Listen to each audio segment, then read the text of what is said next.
dedicated to each and every one of you who appreciate a great glass of wine. You know what I mean? It's Monday. Let's raise a glass to the beginning of another week. It's time to unscrew, uncork, or saber a bottle. And let's begin exploring the wine glass. The first week of July is officially International Sparkling Week. I never need a reason to pop a bottle of sparkling, but hey, when it's a wine holiday, you just gotta. In honor of the holiday week, I had the pleasure of sitting down with Bryan Widstrand of Steinbeck Vineyards in Paso Robles. From the first time I tasted Bryan's bubbles, it was love. I can honestly say that he makes my favorite bubbles in town. I'm always recommending people to head to Steinbeck and ask for Bryan's bubbles. I thoroughly enjoyed this conversation. Bryan is such a great wealth of knowledge and his passion shines through. While you're listening, it would be greatly appreciated if you could take 1 minute to subscribe, rate, and review. It takes only a few seconds of your time but means so much to the show. The next best way to support Exploring the Wine Glass is to tell your friends. If you enjoy the podcast, your wine-loving friends will too. Follow me on all the socials, and finally, don't forget to head to the website exploringthewineglass.com to read the blog, sign up for the newsletter, and keep up with all of the happenings. Sláinte! Give me the red wine. Give me the blanc wine. Give me the white wine. Every time. Give me the red. Hey everybody, I'm Lori Budd, a UC Davis winemaking program, Spanish wine scholar, sommelier service, champagne and Côte d'Aron specialist, and a WSET Level 2 graduate. You can find Exploring the Wine Glass on all the socials, as well as your favorite podcast catchers. If you haven't subscribed yet, now's the perfect time to swipe, subscribe, rate, and review. Stay in the know about all things wine by visiting my website, exploringthewineglass.com. I promise I'll never tell you what to drink, but I'll always share what's in my glass. And I can feel the vine. That was no brandy, that was no martini, Irish coffee. All right, well, I am here with another Allure of the Poor, sponsored by Dracena Wines, and it is officially Sparkling Week. So I found out a few days ago that the first week of July is National Sparkling Week, and I went to literally my favorite sparkling winemaker here in Paso. I drink a lot of his wine, and I recommend people go to him all the time. So I have Bryan Widstrand of Steinbeck Vineyards with me. So welcome. It's a pleasure to be here. Thanks for asking. So as you know, when I give people cards or whatever, I'm like, go ask for Bryan's bubbles. Like just Bryan's bubbles. They are amazing. But you didn't just start here in Paso. You have a very long history of how you got to making wine. So how did you fall in love with wine? It is quite a long story. I graduated in 2012 from a Chicago university with a degree in theology. And my focus was also in music performance. And the plan was to actually become a pastor. And I had some medical debt from a car accident, and it kind of prevented me from launching right from my bachelor's degree into a master's at seminary. We didn't have the money. And so my wife and I decided that we would move to be close to her family, which happens to be the Steinbeck family. So she's actually generation number 6 out of a now 7-generation family business. And it was 1884 that her family actually settled this area in Paso Robles, and they named it Geneseo, California, after their hometown of Geneseo, Illinois. And so 140 years later, now I find myself working for her family. And it didn't happen all that quickly.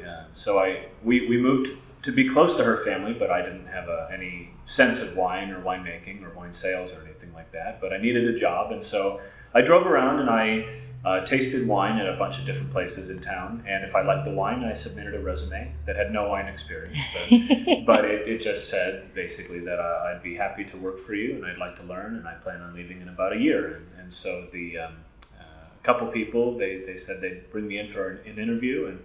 And pretty much the answer usually came down to, well, you're tall and you can definitely help us with our case storage.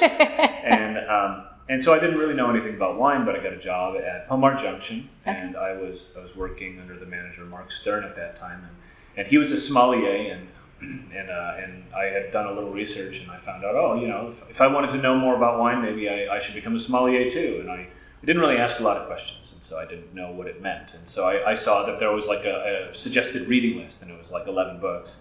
And I just picked the one that my mother-in-law, Cindy Steinbeck, already owned, so I didn't have to buy one. That was the Karen McNeil Wine Bible.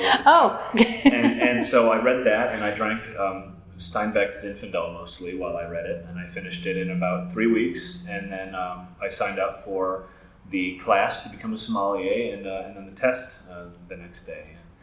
And so I went down to my sommelier class, and I found out that it's not a class. In fact, it's an 8-hour review of, I was supposed to have read all of the books, not just the one. And I said, well, this is going to be interesting. And so I took notes, and I studied that night, and I tried as best I could to figure this stuff out and remember what I could. And the next day I took this test, and I passed somehow. And so now I'm like, okay, now I'm a sommelier. And Michael Jordan, not the basketball player, Michael Jordan, the master somm, he was leading the class, and he said, now I want you to know that if you've passed, you're in the top 1% of wine experts of the world. And I thought, well, fake it till you make it, I guess. And so then I really poured myself into learning more about world wine styles and tasting it, so that I could actually have some information and knowledge and experience behind the title of an intro somm. And so this manager, he goes out of town, and I had a minor in creative writing, and so we're releasing a new wine at Pomar Junction, and we need tasting notes for it. And so the staff asked me, "Oh, you're a sommelier, you can write." So I wrote the tasting note for this wine, and I said, I just don't want to release it. I've only been here like a month and a half, and I'm like the new guy. So I went down to the winery, and I met the winemaker, and I said, "Hi, my name's Bryan. I work here, and I want you to approve this tasting note." And he read it, and he says, "You wrote this?" I said, "Yeah, it's Jim Shoemate." And he's like, "You're tall. You want to work for me?" so he Sensing a theme. Yeah. So he asked me if I wanted to maybe work the harvest with him, and so he asked me to clean a couple tanks, and I did. I followed instructions, and he says, "Are you sure you did it right?" And I said, "Absolutely. I used to paint houses, and I know all about surface preparation." And so I got the job. I was his harvest help for that year. And then he said that he had missed teaching. He used to teach at Cal Poly. He started the pilot winery program down there, and then he took this job as a winemaker, and he had missed teaching. And so he said, "If you want to learn winemaking, I'll teach you." And so he started apprenticing me as a winemaker, and I got the title assistant winemaker. Again, fake it till you make it. I didn't deserve that, but it was a nice gesture of confidence in the future, I guess. Yeah. And so I worked with Jim for 3 years, and my wife and I were wondering, what are we going to do as far as starting a family? I was an assistant winemaker. I was working in the tasting room, and I was also trying to make extra money. I was working at Starbucks, so I would open at Starbucks. Oh. I'd wake up at 2:30 in the morning, and I'd go and work, and I'd get off at Starbucks at like 9:45, and then I'd go in and I'd go to Pomar Junction and work the tasting room, and then sometimes I'd go down to the winery and then work for Jim. And then on the days that I didn't work Starbucks, I was painting houses on the side, and I was burning the wick at both ends. Yeah. So I was gonna not be able to sustain it for very long. And so Cindy Steinbeck, mother-in-law, again, she said, well, a lot of winemakers do a harvest in the southern hemisphere as well as the northern, and they kind of bounce back and forth. And so 2 months that you'd be away, but you'd be busy, and you wouldn't even realize you were gone, might be good for your experience. So I applied to 50 places in Australia and New Zealand, and about 3 weeks later, I got 3 replies out of 50. 2 were no thank you, the position's been filled. And the third was, we'd like to interview you, but you're highly underqualified. This is what he said. And I was like, well, this is not good. No degree, not a lot of experience. I worked 3 harvests, and so I got this interview.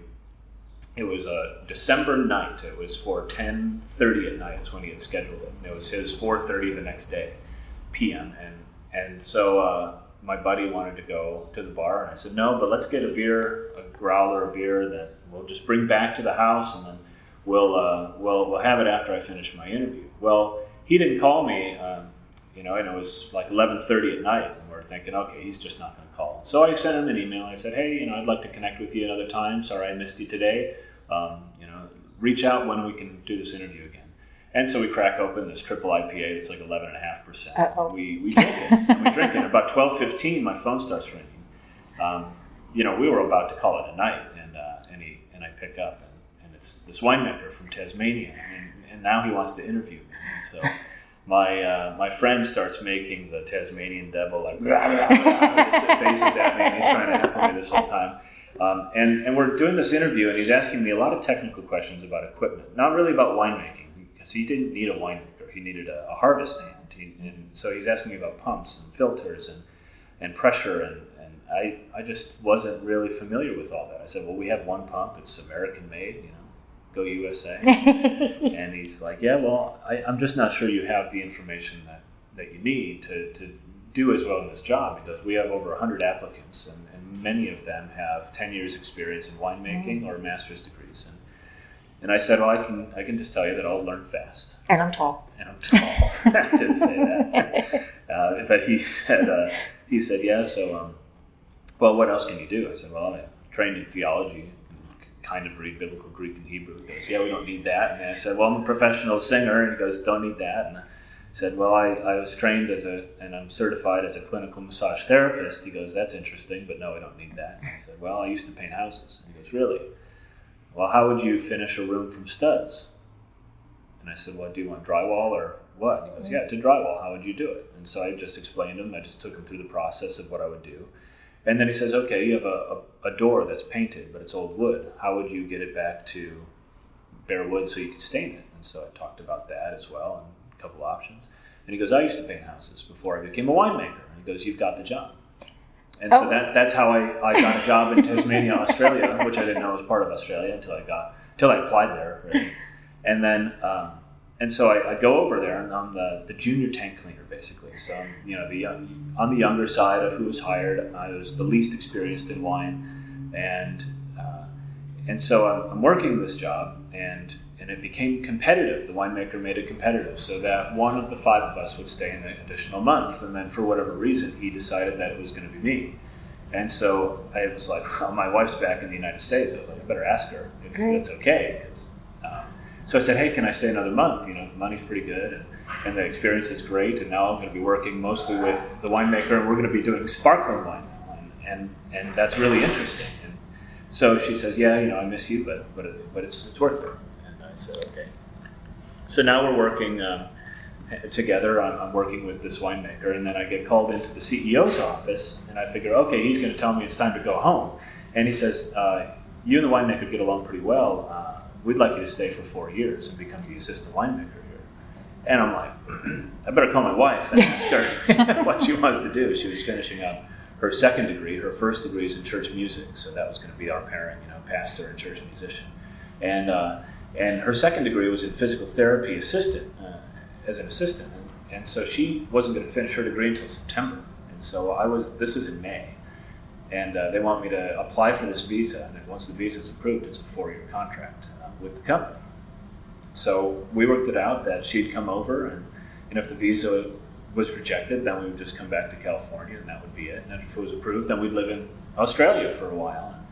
And so she came over, and it was the second day that she was there. I was teaching her how to drive stick shift on the other side of the road, on the other side of the car, because I was going back to work the next day. And we were driving south over the mountains of northern Tasmania, pointing directly south, and all of a sudden we just see these like bright spotlights up in the sky coming out of the forest. Is what it looked like. It looked like there was a big concert, or like a big festival or something. These big spots, and we're like, that's interesting, because there's not a lot of people in Tasmania, and there's definitely nothing to the south of here that we know of. There's no city. There's not barely even any roads there. And so we looked at a map, and like, yeah, there's nothing there. So I decided to take a picture to show to people and ask, hey, what's going on here? And so I took a 30-second exposure picture. And when the aperture opened, my phone buzzed, and I got an email that says, congratulations, your visa has been approved for the next 4 years. And then the aperture closes, and all the lights on the digital screen were like green and purple and yellow. And we found out that that's because it was the Aurora Australis. Oh, so wow. We were looking at the southern lights right when the visa got approved. And I said, well, I guess if you needed a sign. That's a sign, yeah. So now I'm the assistant winemaker at this place. 100,000 case facility. 40% of it was method champenois sparkling, traditional method, and pretty high reputation, founded in the 70s. And so now I'm like, once again, in a fake it till you make it position.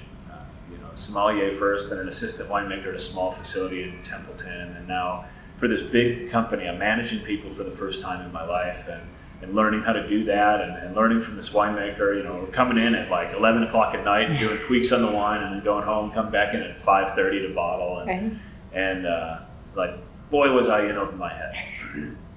And then the winemaker, he got sick, and he stopped coming into work, so he was working remotely from home. And then one day he stopped answering his emails, and he stopped answering the phone, and I was, we're all worried about him. And the CEO comes into the lab, and he goes, "Hey, Bryan, how's it going?" I said, "Not great, John. The winemaker hasn't answered his phone for a while, and we're bottling tomorrow. I don't know how to make this liqueur. I don't have his recipe. I don't have the equations. I don't know how to do algebra or proportional dilutions. Like he had all of that. He hadn't shown me that yet." He goes, "Oh, bad news, Bryan. He's resigned yesterday. Says he's taking a permanent medical leave, and so he's not coming back to work." And I was like, well, this is not a good situation. We're bottling tomorrow. He goes, what do you need, Bryan, to do this job? And I said, well, I need a winemaker. He goes, well, actually, Bryan, that's the good news. Congratulations on it. And so now I'm the winemaker. And I tried to tell him no. I said it's a bad idea. And he says, I don't have time to hire anybody else. We have harvest coming up in like a month and a half. And he says, it's got to be you, but what do you need? What do you need to do this job? And I said, a consulting winemaker for sparkling and a consulting winemaker for table wine. And he says, I've already called a lady. Her name's Natalie Fryer. Her nickname is the Queen of Bubbles, and she'll be here in about 15 minutes. Oh, okay. Which meant he called her like half hour before he came to talk to me, so he knew. And she walks in and she goes, hey there, can I call you Bri? And basically my answer was, you can call me anything you want if you teach me algebra. And so she did. We just worked on the whiteboard, and she taught me some of the rudimentary mathematics that I hadn't studied since I was a sophomore in high school. And at the end of it, we reverse engineered this complex liqueur that I needed to then make. So I was there till like 1 o'clock in the morning before bottling and making it. But I was like, okay, good. Now I have the recipe, and now I can do this. And she goes, Bryan, it's not about the recipe, it's about the expression. And so for the next, basically, 4 months, I spent probably 8 hours a week with her, one-on-one, learning sparkling wine nuances. And she's an incredible winemaker and teacher. She doesn't hold anything back, and she doesn't sugarcoat anything. And she gets it done. And if you don't keep up, then you're lost. Yeah. And so she gave, just by virtue of how sought after she was, she gave me opportunities because she simply couldn't fulfill all of the things that people wanted her to do, like judging competitions. She'd get triple booked or double booked, and so she's like, "Oh, bro, you have to go judge this one." So I'd show up and they'd say, "Who are you?" I said, "I'm here for Nat." Said, why? So I don't know. She thought I could do it.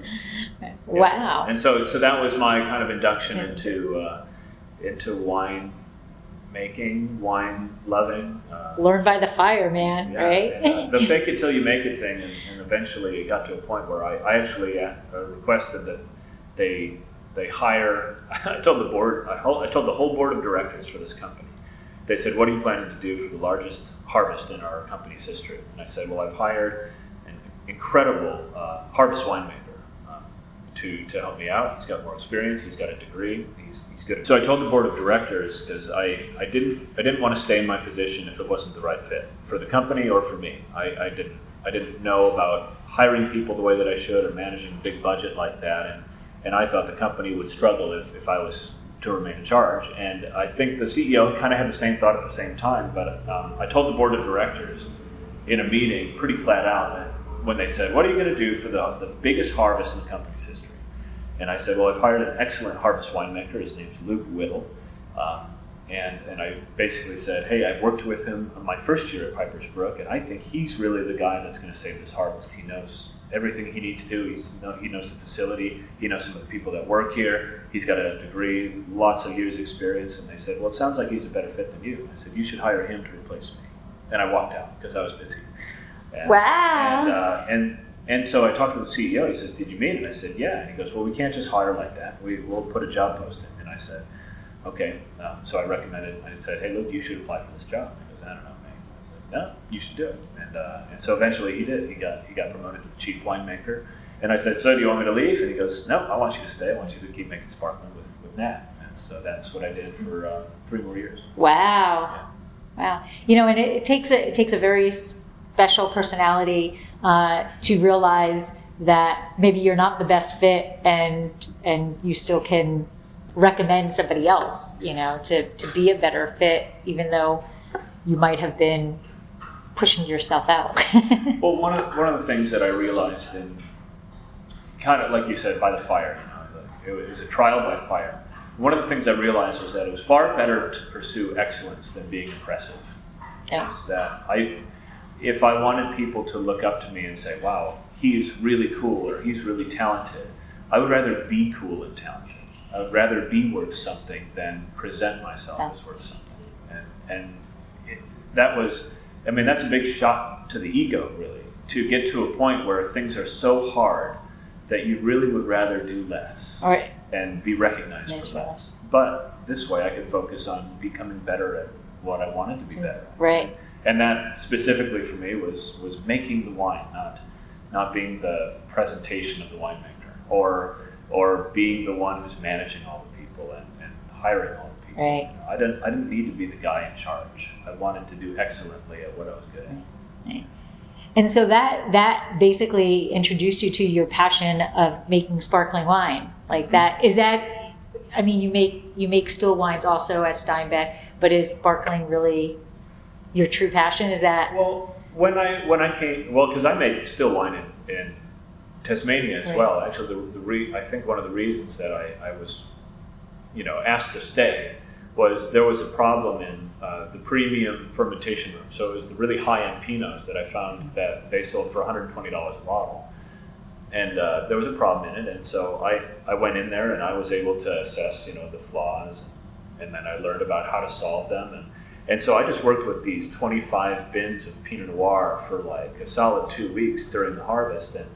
And the winemaker says, okay, now I want you to be in charge of these for now. Okay. And so I had the least experience, and this was the most expensive wine. And so as far as like a passion for winemaking, the reason that sparkling has been more my thing at Steinbeck is because up until recently, we had an incredible consulting winemaker, Steve Gloston.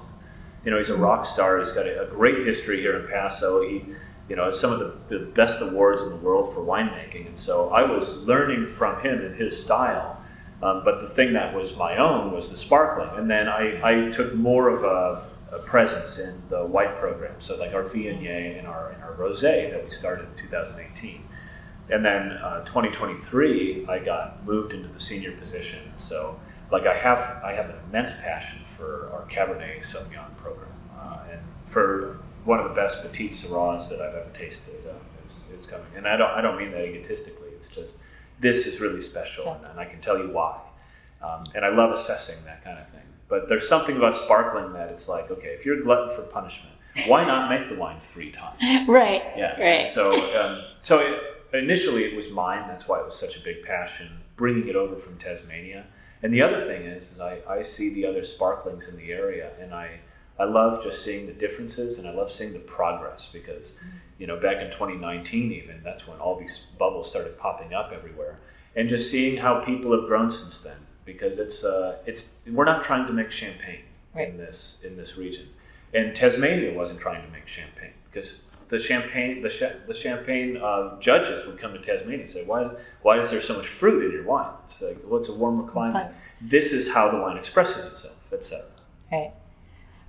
So let's talk about how sparkling is made. We'll go a little geeky. And you joking but not jokingly said, you know, you torture yourself by making it 3 times. And that really is basically what it is.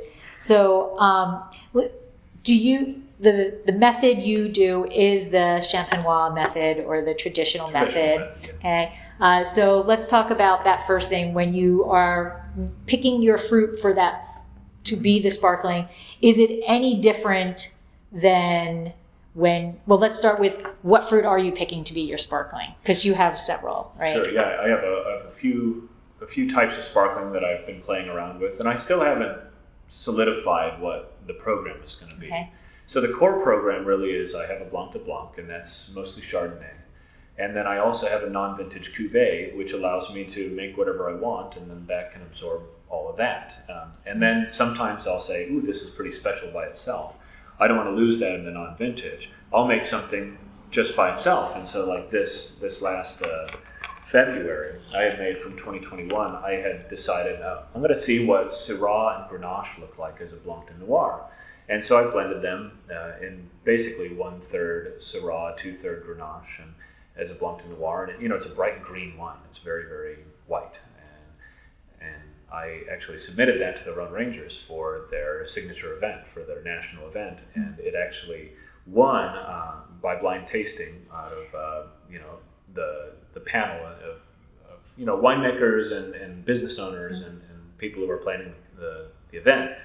They tasted all the sparkling wines that had been submitted as an other white category and decided to make its own category as a sparkling category, and the first time ever for the Rhone Rangers. And so I got to talk about that wine and feature that wine. But it's not quite a one-off, but maybe I'll do the same thing, but I can't call it a Rhone wine, but it's a Blanc de Noir, certainly. But the Blanc de Blanc, we don't have any Chardonnay on the Steinbeck estate, so it's the only non-estate wine that I make.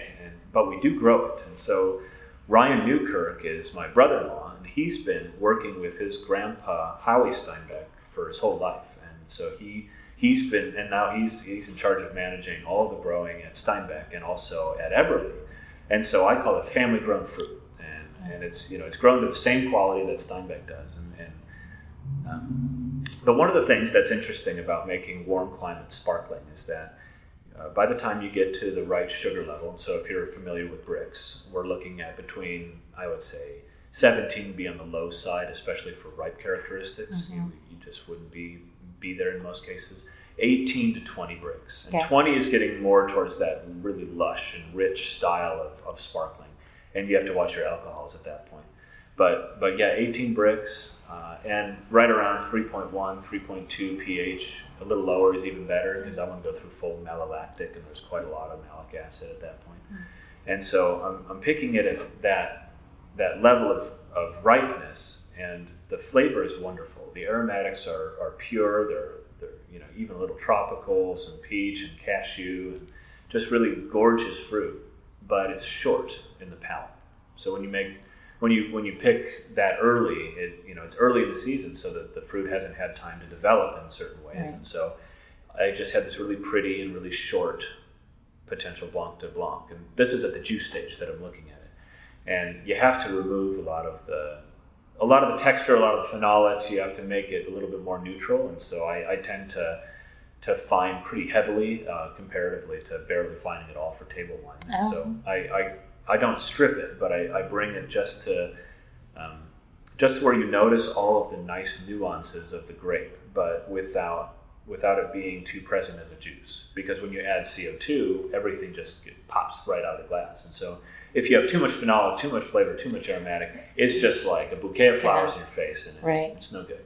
And so I find it quite heavily, but I noticed it was already pretty short and didn't have body and texture the way that I needed it to.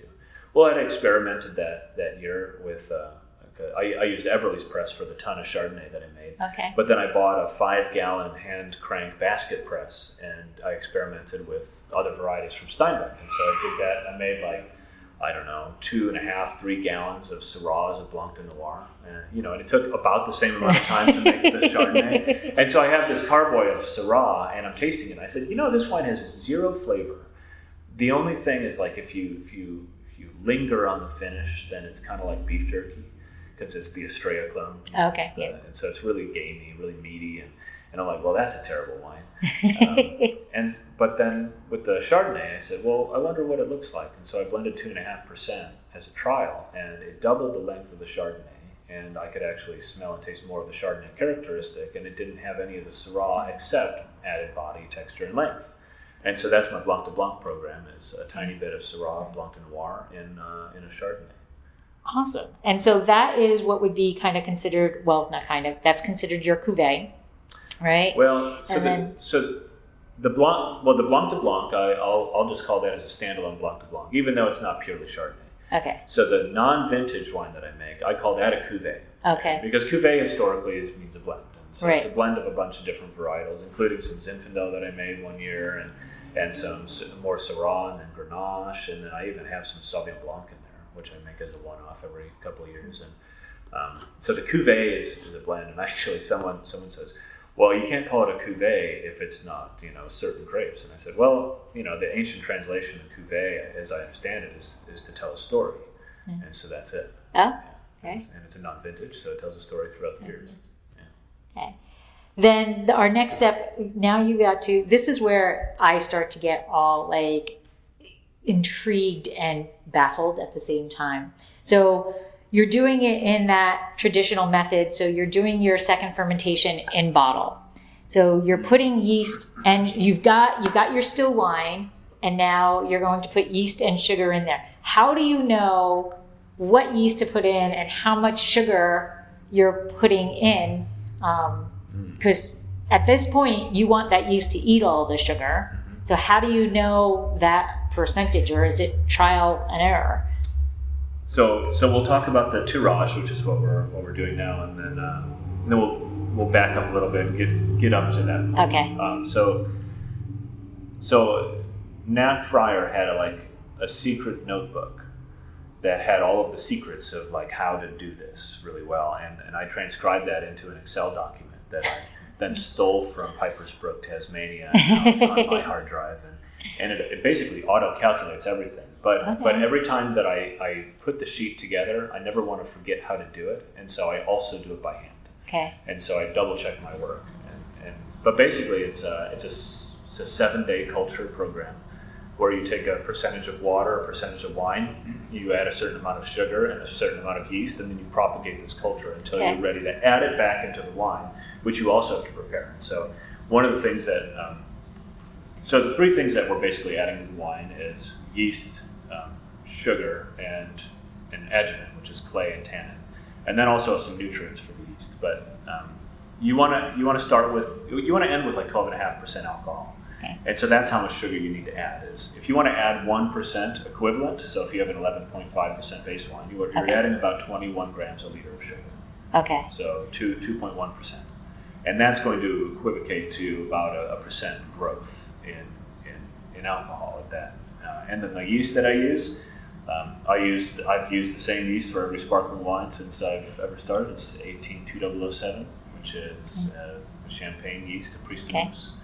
It's very neutral. It's not the cleanest fermenter, but it's gonna finish. And so I've never had a bad, a stunted lot of sparkling. So your spreadsheet that you also do by hand mathematically, that's determining how much sugar you're adding to get to. So you're taking your still wine and you're saying, this is what my alcohol is of this still wine. I want my alcohol to end up being this, and then you're backtracking mathematically by knowing how the yeast eat the sugar and all of that to get you to an alcohol.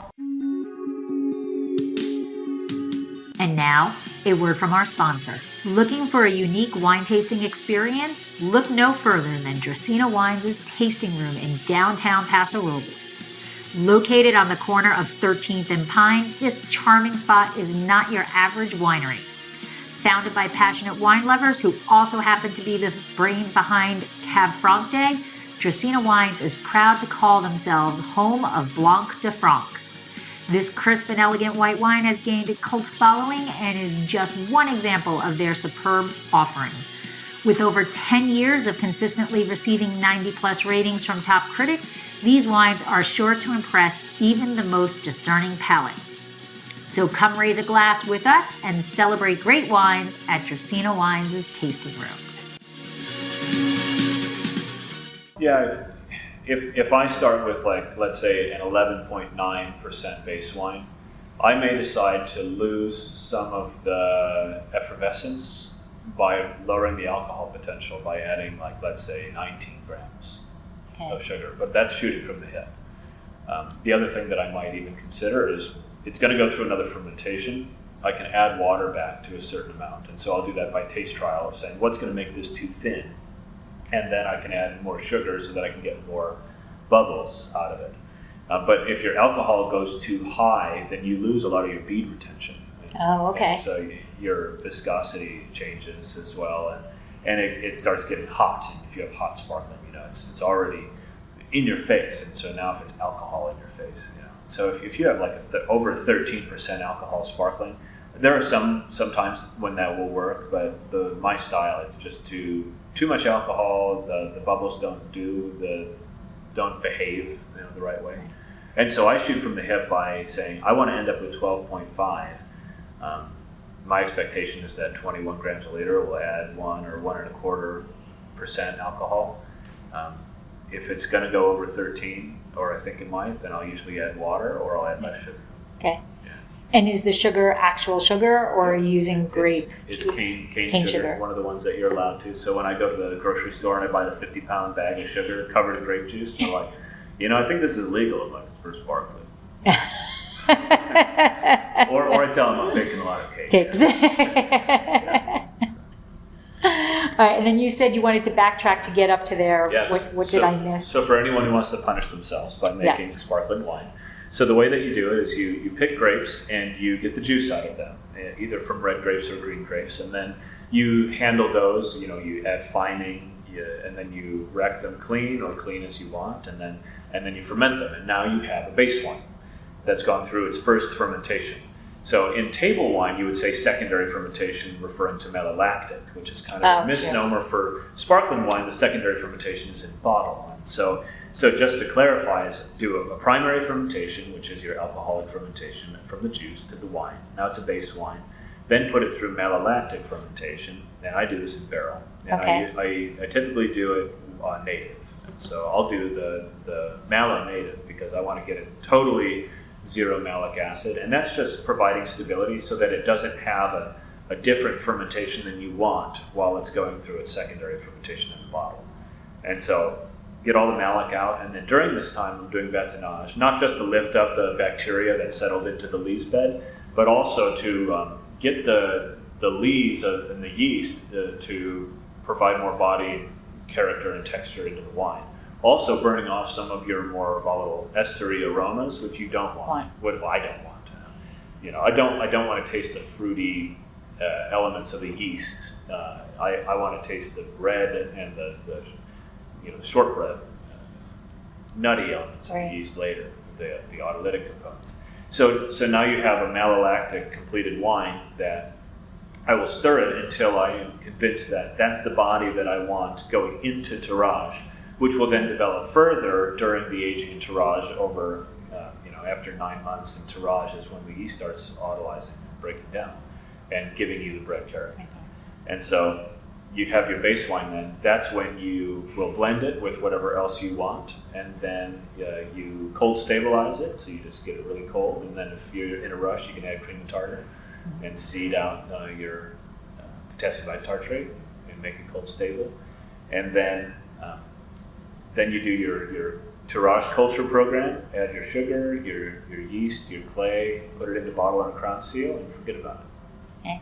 And then so your crown sealing, at this point, this is when you're putting your wine into the riddling racks. No, not yet? Not yet. So the riddling process is actually quite a bit shorter than you would think, because you just see these caves full of wines on these racks, and you think you turn them for 5 years or whatever.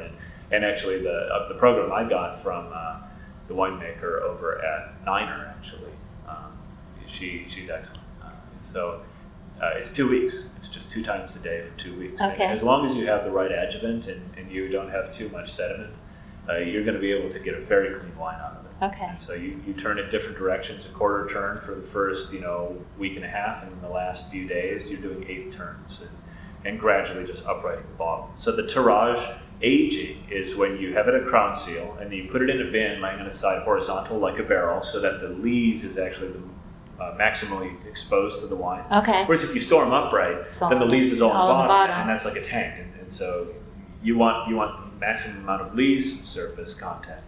And so 9 months is kind of a minimum I don't know, ethical concept for method champenois, because that's when you're really going to start getting some autolytic characters from the yeast, like I said, and start developing the sparkling character that I'm looking for, at least.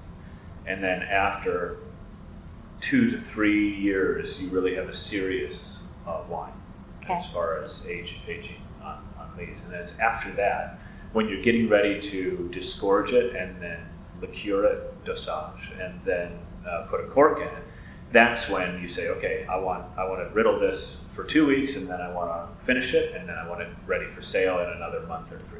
Okay, so the riddling, so you've got, before the riddling, you're aging it in the cap, on that cap.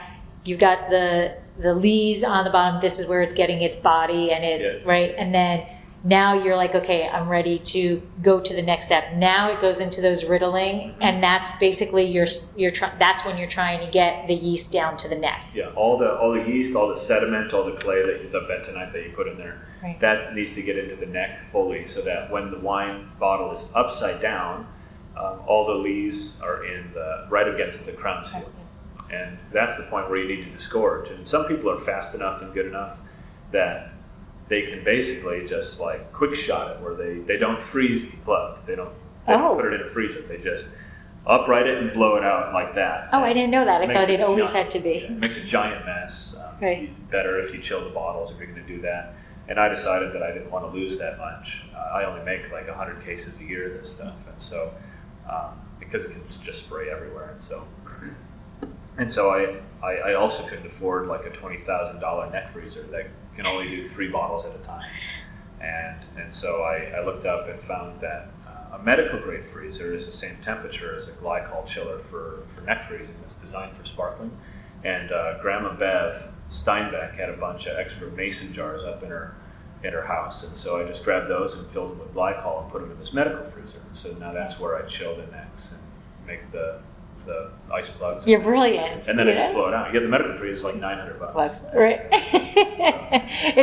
It's like if you can think of something that does the same thing but isn't meant for what you want to do, it's so much cheaper. Well, it's so much cheaper. Especially in winemaking. If they say, "Oh, this is a piece of stainless steel," oh, it's going to be in a winery. It's going to be about triple. It's like when you rent out a space for a gathering, and they say, "Oh, what's it for?" And you say, family reunion. Okay, well, the facility costs me $2,000. Okay, that's fine. What's it for? A wedding? Oh, $15,000. Right. And so wine work is the wedding. Right. Yeah.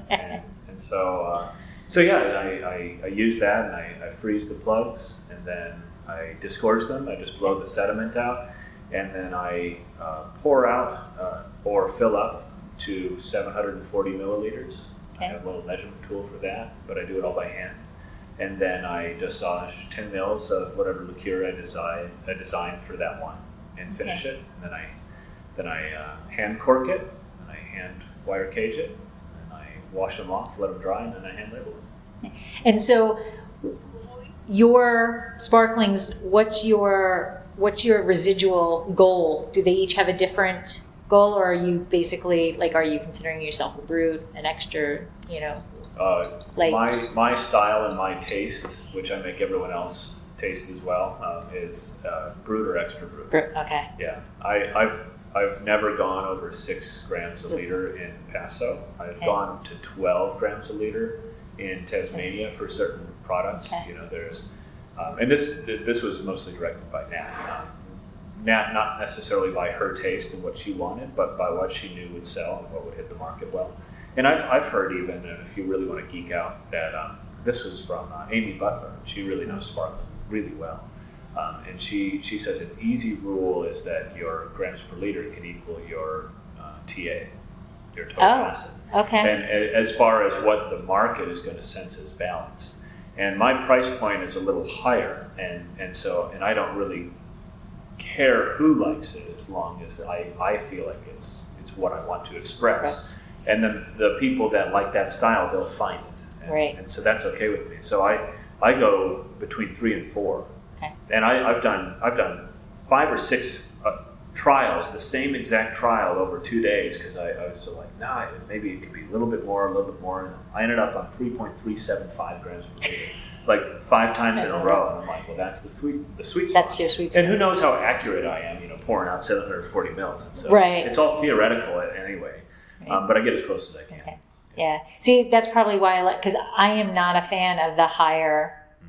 I like the extra brut, or the natural, where the lower residual sugar.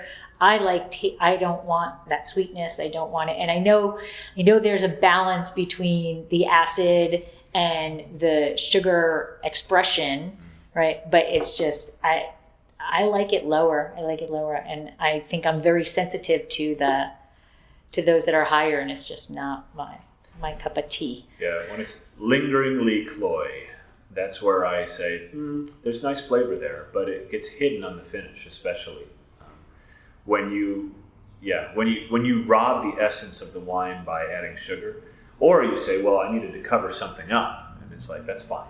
Right. And it makes it really approachable and marketable and easygoing and easy to drink.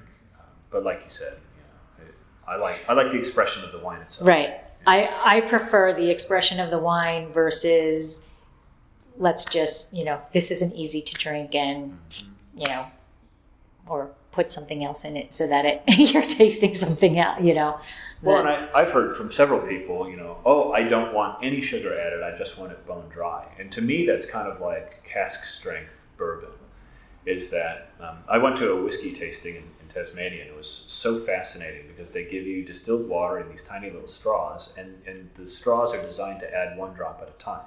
Oh. And so they give you a certain amount, and they say, you may know how much water you want to add to your ounce, or 33 mil. And I'm like, I have no idea. So they explained to me that you can't actually access some of the flavors and aromatics at that high of an alcohol. Right. You need to break down the matrix, and so that the chemical expression can actually interact with oxygen, because otherwise it's too stable. And so you can't actually taste what you're drinking with too high of an alcohol. And I would say the same is true with too little sugar in some cases. For the acid and the flavor and the aromatics won't actually unlock to their true potential, and especially the flow of the palate. You're going to have harsh elements to it, or so it's like playing around with just as much sugar as the wine needs to then express itself. I look at it like that. Yeah, that's awesome. All right. And then let's see, where are we at? Okay, so this is like the magical question, the cork. Okay, why is the cork a different cork? And I read somewhere, I don't know if it's true or not, but we know that there are vintage sparklings, but most of them are not. And I had read somewhere that you can tell not the exact age of the sparkling, but the average age of it by the shape, by how fat that mushroom is. Is that true? Have you? There is some truth to that. Okay. The cork before it goes into a sparkling wine bottle is the same shaped cork as a regular wine. Oh, really? Okay. Yeah, so it's not mushroom at all. It's it doesn't have a fatter top and then like a taper pyramid structure on the bottom. It's just a very big cork. Okay. And so it's would you say corks can be different sizes, but like an average cork, is it like twice the size? Is it? So it's about 1.25 inches maybe. Oh, okay. And so it's quite big. And you're talking width. Width. Okay. Yeah, the length is about the same. Okay. The corks that I've always used, to save money, because the top of the cork isn't the important part. It's the part that touches the wine. And such a large cork, if you were to buy natural, would cost a lot of money, and then you have a higher risk of TCA, etc. And so what the corks that I use are made with, it's a conglomerate on the top, which is treated, and then on the bottom it's discs. So it's 2 thin sliced discs of natural cork, and they rotate the grain so that instead of it being the grain next to each other in case you have 2 flaws that allow oxygen to enter, they'll rotate it so that they're sideways to each other. And so you have these 2 rotated discs on the bottom of the conglomerate cork, and that is what is allowing oxygen permeation throughout the aging of that. And then as the cork goes into the bottle, you don't push it all the way in, obviously, so that you have the mushroom top, which is what the cage sits on to hold the cork in place. And then on the inside, you have the cork that is shaped to the bottle. So it tapers out like that pyramid structure a little bit. And then as the wine ages, the pressure inside the bottle, which if you add 21 grams a liter of sugar, you're going to end up with about 6 bar of pressure. And that 6 bar is going to continuously compress that pyramid shape in the bottom of the cork until you get something that doesn't look pyramid at all. It just looks like a little tiny cylinder. And so you're right, the longer it ages in there, the smaller that can go. And I've had some high pressure sparkling wines that do that prematurely to a cork. Oh, okay. But as long as your cage has got 3 lips biting on either side, then it won't launch out and hit you in the face. Is that cork more difficult? I'm envisioning that cork being much more difficult to put in. And if you've got a special bottom, like, normal corks, they're bouncing around and, it doesn't matter which is the top, which is the bottom, but this matters. So the automatic systems that do corking in sparkling wine, which we had in Tasmania, very, very nice to have, is that the machine, so there's actually like a little bit of a bevel on the top of the sparkling cork, and then it's flat on the other side, on the bottom. And so those machines are designed to be able to rotate and flip so that it only fits in a certain direction. Okay. But I do it all by hand, so I just know which direction to place them in. And it is very difficult to do it by hand. I had the cheap corker, and it's recently started to break, so now I got a nicer one. But it's by hand, and what you have to do is you have to crank the cork, you compress the cork, and you start putting it into the sparkling bottle, and you go down to your desired depth, and then you have to there's a brake that's on the corker itself that keeps the bottle from moving down. Okay. And you have to actually release that brake, and then you have to push the cork through so the bottle goes down at the same time. Then you have to grab the neck before it shoots off like a rocket and breaks somewhere. So yeah, it's And then are you putting the cage on top? Uh-huh. Oh, and then you're doing that manually also? Yes, and so with the 6 spins? 7 half Seven. spins, yeah. Okay. So then I was trying to do this the first time, and like the mushroom top was too far out, and so I started pushing the corks further in, but then I couldn't get them open when it was time, and so I was trying to troubleshoot this. So what I actually do is I use my crown sealer, and I put the cage on top of the cork, and I use my crown sealer to compress the top of the cork so that it goes low enough, and then I use a tire pressure gauge, and I slip that in the loop, and I do 7.5 turns with that, and slide it right out, and that's it. And how long does it take you to do one bottle on average? One bottle, I don't know. Because there's so many parts of the process, right. Especially. Are you doing it as, no, you can't do it as a... I can do about 5 cases at a time in a half day. Right, but I'm saying you can't, because of the pressure, you can't like make it an assembly line. You can't put the cork. Yeah, I do 16 bottles at a time because that's how many mason jars are on a layer. Okay. and the bubbles are so stable that I could leave them there for 2 days. Oh. And they would still be fizzy. Wow. Open to, and part of that is the bead retention, which is from the yeast breaking down. The autolytic character is it's not just about the flavor and the aromas. It's a nanoprotein that's actually giving the ability for the surface tension to maintain the small bead. So longer aged sparklings up to like 7 or 8 years, the bubbles that come out of it are so small and so persistent, it doesn't even feel like it's carbonated. It feels like it's silk, just like textural silk going. Which is why, if it's a carbonated method sparkling, or if it's Charmat or something like that, you'll notice the bubbles are big and fat and they pop. Right. And they actually, because of the way that they interact with the flavors, they give you some of the bitterness from the carbonic acid. Whereas the long age with the proteins, they're more stable and more gentle. Yeah. Okay, very cool. Very good. It is definitely a labor of love. Mm-hmm. Absolutely. All right. So you have three wines here. You want to just talk about them? Sure. So people know what. Oh, and Vegas here is like, yeah, I'm going to check it out too. Yeah, steal some of my ice cubes. That's fine. Yeah. So I brought here the Rhone style. Okay. Vintage, Blanc de Noir is what I'll call it. So that's the 1/3 Syrah from the Estrella clone, which which is the oldest functioning Syrah vineyard in the United States. So, and it's only a few hundred pounds, so Chris Everly doesn't have to worry so much about it. Yeah. Right. But then I also have my non-vintage cuvee, and my non-vintage cuvee. This is, it's a wine that needs to be consistent year in, year out, because this is my 2021 blend of it, is what I brought here. But I want it to taste similar to my 22 blends and my 23, etc. And so that's really what I'm going for, is consistency, so that if people say, I like Steinbeck's cuvee, their non-vintage cuvee, then they get what they get every year. Okay. And then I have here, this is the Everly Vineyard Blanc de Blanc. This is 2021. Okay. This is the one that won Best in Class at Orange County. And it's also the bottle I brought for you, so thanks for having me on the show. Yeah, thank you. Yeah. And so, everybody, one of the questions I hate when people come into the tasting room is, well, what's your favorite? Because, it depends on the day, it depends on the mood, it depends on whatever, so with these three, how would you distinguish them in terms of, the thing with sparkling is it really does pair with everything. It's a great pairing.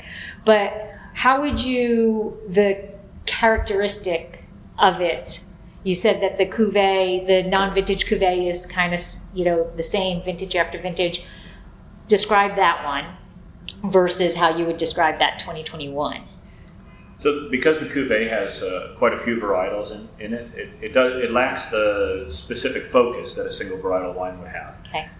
However, it really makes it very versatile. So they could be drunk on its own as an aperitif. It could be for salad, or you could have it with a some kind of meat dish or vegetable dish. So the cuvee is really versatile in that it's very clean, it's very bright, it's very accessible. And it has all the hallmarks that I'm looking for a developed non-vintage program. To say, wow, it tastes like it was on terroir for a long time. Well, that's part of it, is that my baseline is, since 2019 has been sitting on lees that I refresh every year. So I add the next year's lees to it and take some of the old lees out. And so that wine is showing that way. The Blanc de Blanc, I would say that's got that specific focus that, as a white wine, as a sparkling wine, oysters certainly. A lot of seafood ability to pair with that. Maybe even staying on the lighter side of it. Maybe not so much sea bass, but halibut or shrimp or something like that. But then the Blanc de Noir, the Rhone style, really darker, earthier tones. Instead of it being like lemon, like the Blanc de Blanc, it's more like berries and like cherry elements to it, and has a lot of the elements of like a Blanc de Noir, Pinot Noir, where a mushroom dish or like a pasta with nice big sauce, something like that. It could pair well with red sauce. So those are kind of the differences. Well, I don't know. I love sparkling, and I will try anything. I obviously have some, tendencies that are to my palate or whatever. But just to know how much effort goes into it and how much it is. You literally are making a wine, 3 times just to get this. And they're incredible. I love your wine. And did I forget anything to ask you about Steinbeck or about sparkling itself? Oh, well, one of the things that's noteworthy with Steinbeck is that I mentioned the 1884 settlement originally, but it was 1885 the family started planting their first vineyard.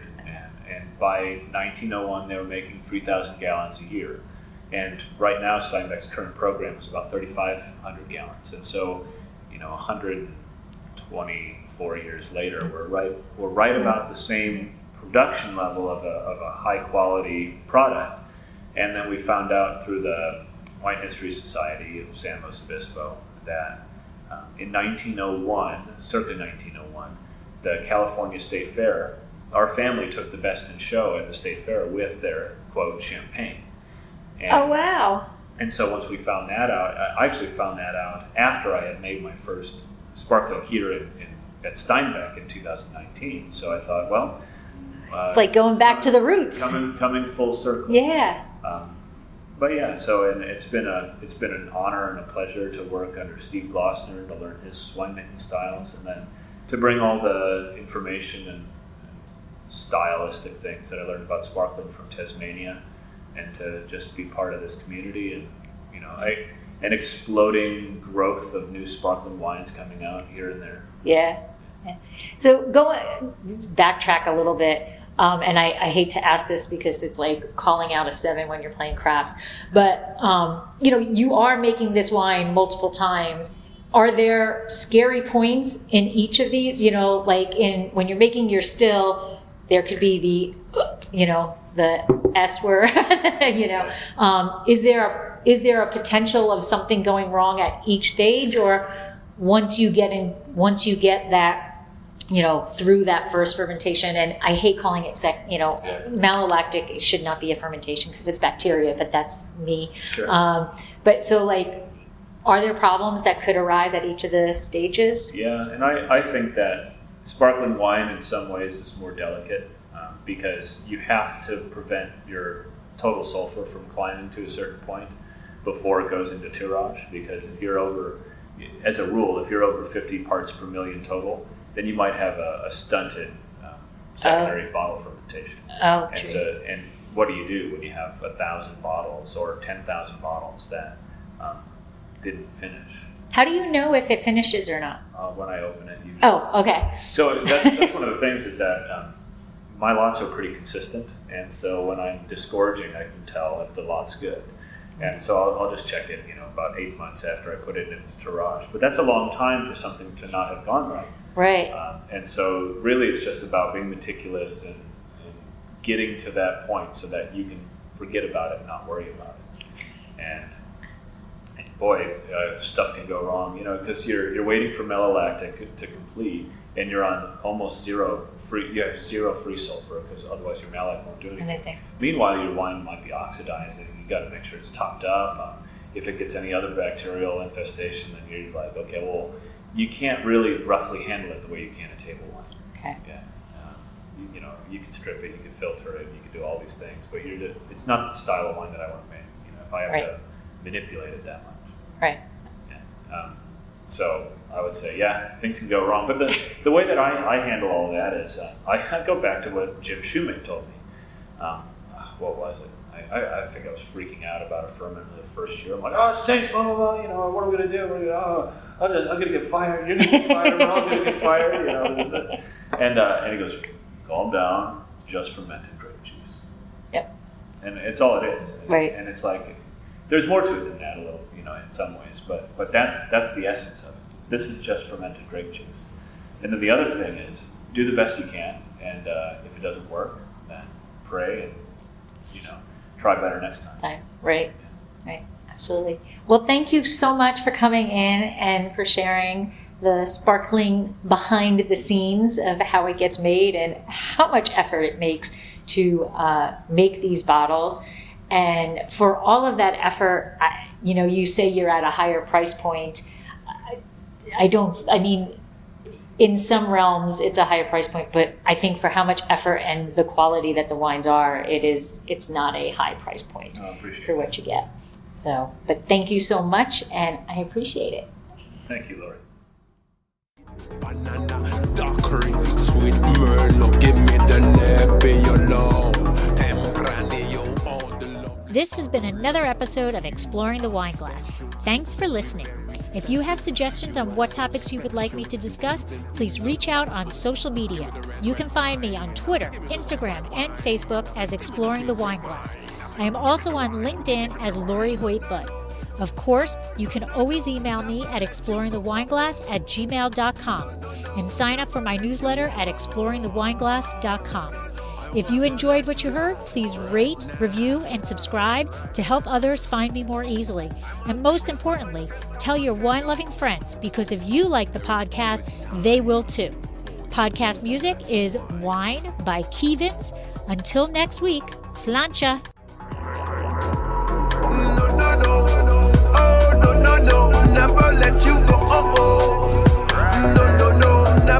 Wine. I want a nice glass right now.